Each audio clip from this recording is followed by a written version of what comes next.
తాకట్లో ఉన్న మీ బంగారాన్ని విడిపించి ఆ రోజు ఆన్లైన్ రేటుకి కొంటాం. Sharma gold company. Hi hello welcome to Suman TV. నేను మీ రోషన్. సో ప్రస్తుతం మనతో పాటు ఉన్నారు అంబటి రాంబాబు గారి అమ్మాయి మౌనిక అంబటి గారు. మౌనిక గారు నమస్తే అండి. సో యావత్ తెలుగు రాష్ట్రాలలో ఉన్న ప్రజలందరూ చూశారు, కొత్తగా నేను మాట్లాడాల్సిన అవసరం లేదు. అంటే ఇది జరగక ముందు అసలు ఏం జరిగింది అనే వాళ్ళకి కూడా చాలామందికి సమాధానం అనేది క్లియర్గా తెలియదు. అంటే రాంబాబు గారిని రెచ్చగొట్టారని కొంతమంది అంటున్నారు, రాంబాబు గారే రెచ్చిపోయి ఇష్టానికి మాట్లాడారు అంటున్నారు. ఎందుకంటే బిఫోర్ రాంబాబు గారి ప్రెస్ మీట్లు చూసినా, లేకపోతే రాంబాబు గారు మాట్లాడే తీరు చూసినా కొంచెం చలోక్తులుగా మాట్లాడే పద్ధతి ఉంది ఆయనకి, లేకపోతే ఆన్సర్ చెప్పే విధానం కూడా కొంచెం చలోక్తులుగా ఉండే విధంగానే మాట్లాడతారు. ఫస్ట్ టైం ఆయన పదజాలం మరీ అంటే పక్కన వాడు కూడా వినకూడదు, అలాంటి ఒక మాజీ మంత్రి అయ్యిండి కూడా అంటే ఒక సీఎం గారిని పట్టుకొని మరీ అంత బూతులు మాట్లాడారు అని చెప్పేసి బయట ఎక్కువ వినిపిస్తుంది. అసలుకి జరిగింది ఏంటో ఎవరికి తెలియదు. కాబట్టి ఏం జరిగితే ఇంటి వరకు వచ్చి ఇల్లు మొత్తం ధ్వంసం చేసే పరిస్థితి వచ్చిందనే దానికి మీరే చెప్పాలండి. అసలుకి క్లియర్ గా మీరు వీడియోస్ క్లిప్పింగ్స్ చూస్తే, అంటే వాళ్ళకు సంబంధించినటువంటి మీడియా ఛానల్స్ లో ఏదైతే ప్రచారం చేస్తున్నారో ఆ వీడియోస్ కాకుండా రియలిస్టిక్ వీడియోస్ మీరు చూస్తే వాళ్ళు కూడా చాలా బహిర్గతంగా వాటిని సోషల్ మీడియాలో ప్రాపగేట్ చేస్తున్నారు. ఆ వీడియోస్ ని వాళ్ళే అటాక్ చేసి వాళ్ళు ఎలా రెచ్చగొట్టారు, మహిళల్ని పంపించి ఎట్లాంటి అసభ్యమైనటువంటి పదజాలం యూజ్ చేసి ఆయన రెచ్చగొట్టారని మీరు క్లియర్ గా చూడొచ్చు. అయితే మీరు నన్ను అడగచ్చు, వాళ్ళు రెచ్చగొడితే మీరు రెచ్చిపోవచ్చా అని. రెచ్చిపోకూడదు అనేది నా అభిప్రాయం కూడా. ఆయన కూడా అదే అభిప్రాయపడ్డారు కాబట్టే ఇంటికి రాగానే నేను ఆ స్పర్ ఆఫ్ ద మూమెంట్ లో నేను అన్నాను, నేను ఉండాల్సింది కాదు, అయినప్పటికీ నా ఉద్దేశం అసలు నేను చంద్రబాబు నాయుడు గారిని అనడం కాదు, నేను ఆయన అనలేదు అనే క్లారిటీ ఆయన ఇచ్చారు ఆ రోజే.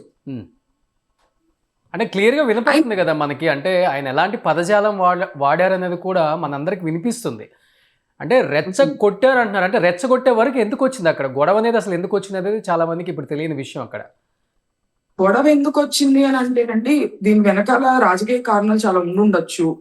ఎలాంటి కారణాలు ఉన్నా సరే నేను అనేది ఏంటంటే, ఆయన కారులో వెంకటేశ్వర స్వామి దర్శనానికి వెళ్ళారు. ఏదో ఫ్లెక్సీలు చించడానికి కూడా వెళ్ళలేదు. ఆయన వెంకటేశ్వర స్వామి దర్శనానికి వెళ్ళారు, దర్శించుకుని తిరిగి వస్తున్నారు. ఈ టైంలో వీళ్ళందరూ మూకుమ్మడిగా దాడి చేయడం, ఆయన బండి మీద, తర్వాత రాళ్ళు వేసి కొట్టడం, చాలా అబ్యూసివ్ లాంగ్వేజ్ యూజ్ చేయడం జరిగింది. క్లియర్ గా మీరు చూడొచ్చు అది ఆయన ఎలా రెచ్చగొడుతున్నారు. ఓకే.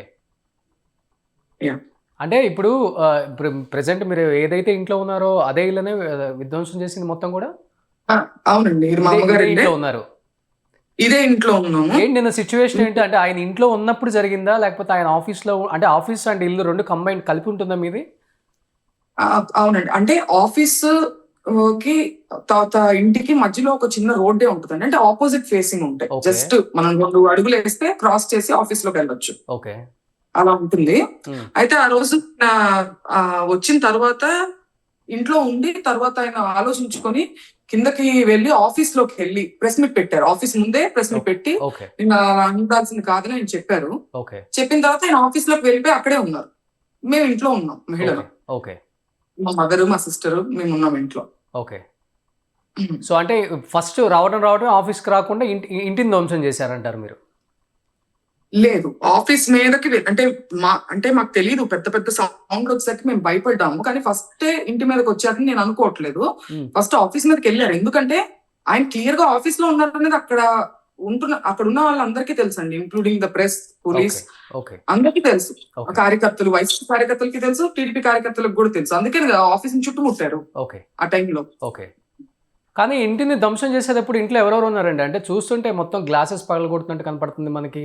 కార్ని ధ్వంసం చేశారు పూర్తిగా, అండ్ బెడ్రూమ్ విండోస్ అనుకుంటా గ్లాసెస్ని కూడా కర్రలతో కొడుతున్నారు. మనకు క్లియర్గా ఆ విజువల్స్ చూస్తే అర్థమవుతుంది. ఆ టైంలో అంటే ఫ్యామిలీ అందరూ ఉన్నారా, పిల్లలు కూడా ఉన్నారా, ఏమైనా ప్యానిక్ అయ్యే సిచ్యువేషన్స్ ఉన్నాయా, లేకపోతే ధైర్యంగా బయటకు వచ్చి మాట్లాడే సిచ్యువేషన్స్ ఏమన్నా చూసారా అక్కడ? లేదండి, లేదు, ధైర్యంగా బయటకు వచ్చే సిచ్యువేషన్ అసలు లేదు.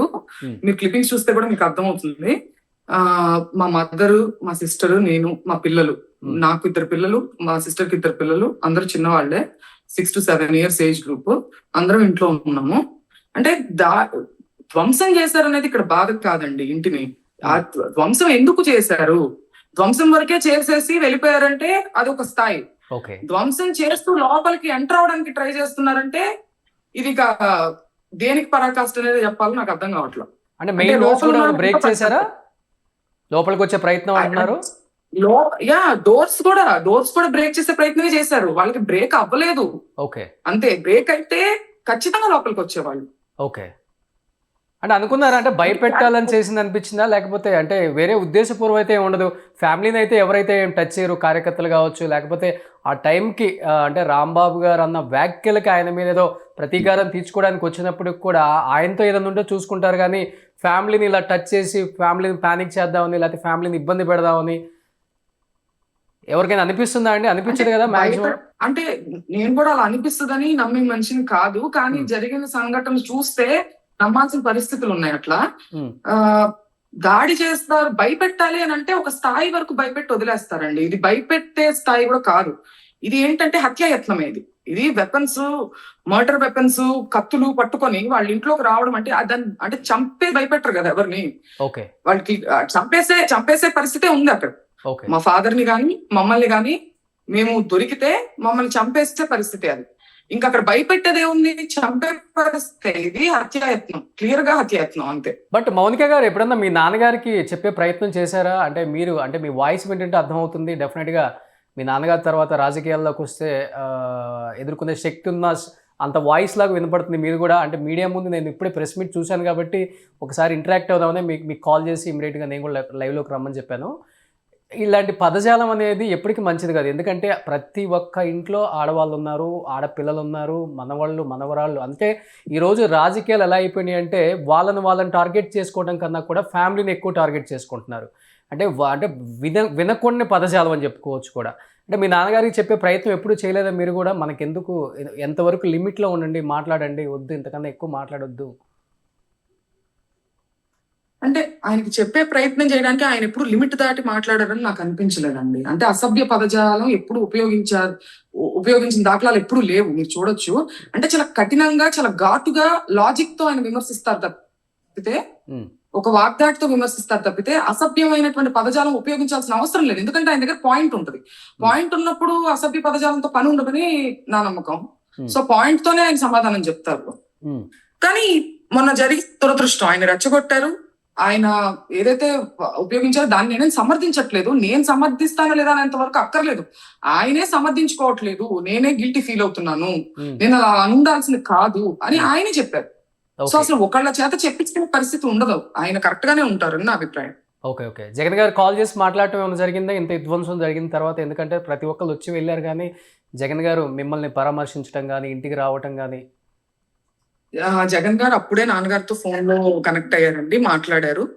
ఆ తర్వాత సజ్జల గారు నిన్న వచ్చి మమ్మల్ని కలిశారు, అన్ని తెలుసుకున్నారు. జగన్ గారు ధైర్యం చెప్పారని కూడా మాకు చెప్పారు, త్వరలో కలుస్తానని కూడా చెప్పారండి. ఓకే.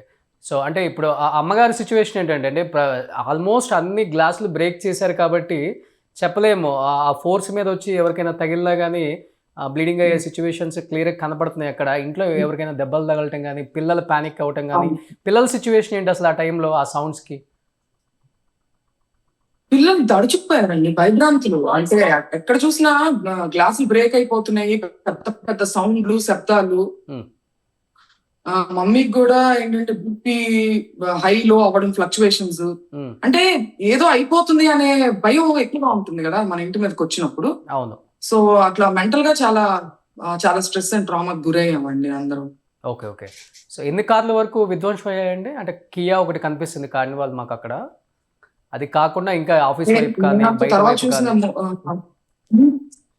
మా కార్లే కాదండి, కావడానికి వచ్చిన వాళ్ళు కానీ, సపోర్ట్ గా వచ్చిన వాళ్ళే కానీ అందరినీ కూడా పగలగొట్టేశారు. మౌనిక గారు ఏంటి ప్రస్తుతం ఇంటి దగ్గర పరిస్థితి ఏంటి? మీకు అక్కడ ఏదన్నా సెక్యూరిటీ అవైలబిలిటీ ఉందా లేదా, లేకపోతే ఇప్పటికీ అక్కడ భయపడుతూ ఉండాల్సి వచ్చిందా?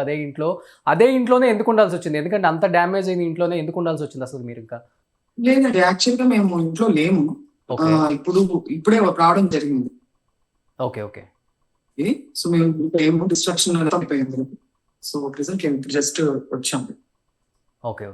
ఇక్కడ స్టిల్ అంటే ఎందుకంటే పోలీసు తర్వాత లా అండ్ ఆర్డర్ సరిగ్గా లేదు అనేది మనకి చాలా క్లారిటీగా అర్థమైన తర్వాత డెఫినెట్ గా భయం వస్తుంది కదా. డెఫినెట్ గా, ఎందుకంటే మనకి ఏదైనా కాల్ చేయండి పోలీస్ కి, వీళ్ళకే కదా మన కంప్లైంట్, వాళ్ళకి వాళ్ళ సైడ్ తీసుకుని వాళ్ళని ప్రొటెక్ట్ చేస్తూ మన మీదకి అటాక్ చేస్తున్నారంటే మనకి ఇంకా ఎవరు కంప్లైంట్ చేయగలుగుతారు? సో మౌనిక గారు, లాస్ట్ అండ్ ఫైనల్ గా ఏం చెప్పాలనుకుంటున్నారు తెలుగు రాష్ట్ర ప్రజలకు మీరు మీ సైడ్ నుంచి? ఇంత ఘోరంగా ఇంత నీచంగా రాజకీయాలు ఉండకూడదు. అంటే ఏంటంటే ఒక హద్దు దాటేసి లేడీస్ పైన అటాక్ చేస్తాము, పిల్లల మీద అటాక్ చేస్తాము, ఆఫీస్ కి నిప్పు పెట్టారు, ఇంటికి నిప్పు పెట్టే ప్రయత్నం చేశారు. ఇంటి పక్కన ఉన్న వాళ్ళు రాజకీయ ఫ్యామిలీస్ కి సంబంధించిన వాళ్ళు కాదు, వాళ్ళు కామన్ పీపుల్, వేరు వృత్తుల్లో ఉన్న వాళ్ళు, వాళ్ళకి కూడా అంటుకుంటాయి కదా. ఆ మాత్రం కామన్ సెన్స్ విచక్షణ లేకుండా మీరు నార్మల్ సిటిజన్స్ ని కూడా డిస్టర్బ్ చేసే విధంగా రాజకీయాలు చేయడం అనేది ఎవరు దాన్ని హర్షించరు, ఎవరు దాన్ని కరెక్ట్ అని చెప్పరు. Okay, so thank you Mounika గారు, ధైర్యంగా ఉండండి. ఇంతకన్నా ఏం చెప్పలేని ఈ టైంలో. సో ఫ్యామిలీలో చూస్తుంటే మీరే కొంచెం మీ నాన్నగారి లాగా స్టాండ్ తీసుకొని వాయిస్ వినిపించే ఒక పర్సన్ లాగా అనిపించారు. ఈ టైంలో మీ అమ్మగారికి, పిల్లలకి, లేకపోతే మీ సిస్టర్కి మీరే స్టాండ్ తీసుకొని స్ట్రాంగ్గా ఉండాలని మనస్ఫూర్తిగా కోరుకుంటున్నానండి. థ్యాంక్ యూ అండి. థ్యాంక్ యూ అండి. సుమన్ టీవీలో మీ పర్సనల్ అండ్ బిజినెస్ ప్రమోషన్స్ కోసం కింది నెంబర్కి కాంటాక్ట్ చేయండి.